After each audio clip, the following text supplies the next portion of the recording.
खानापूर तालुक्यातील ग्रामीण भागामध्ये अपुऱ्या बस सेवेमुळे विद्यार्थ्यांचे मोठ्या प्रमाणात शैक्षणिक नुकसान होत असल्याचा आरोप करत मये युवा समितीने तीव्र आंदोलनाचा इशारा दिला आहे. नवीन शालेय वर्षाला सुरुवात झाली असली तरी वेळेवर बस सेवा उपलब्ध नसल्याने विद्यार्थी शाळा व महाविद्यालयात वेळेत पोहोचू शकत नसून त्यांना मोठा त्रास सहन करावा लागत आहे. सायंकाळी परतीच्या प्रवासातही दीर्घकाळ बसची प्रतीक्षा करावी लागत असून काही मार्गांवर गर्दीमुळे धोकादायक प्रवास करावा लागत असल्याने विद्यार्थ्यांच्या सुरक्षेचा प्रश्न गंभीर बनला आहे.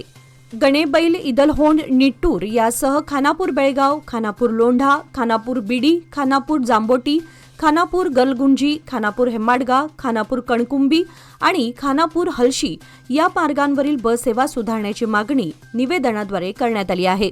परिवहन विभागाने तातडीने उपाययोजना न केल्यास विद्यार्थ्यांच्या हितासाठी रस्त्यावर उतरून तीव्र आंदोलन छेडण्यात येईल असा इशारा शंकर गावडे, बाळकृष्ण पाटील, मुकेश गुरव, श्रावण गोडसे, भारत पाटील, शुभम कांबळे, साईनाथ मलिक, आदित्य कांबळे, राम चिक्कलकर, श्रेयस हळियाळकर व एकनाथ गावडे यांनी दिला आहे.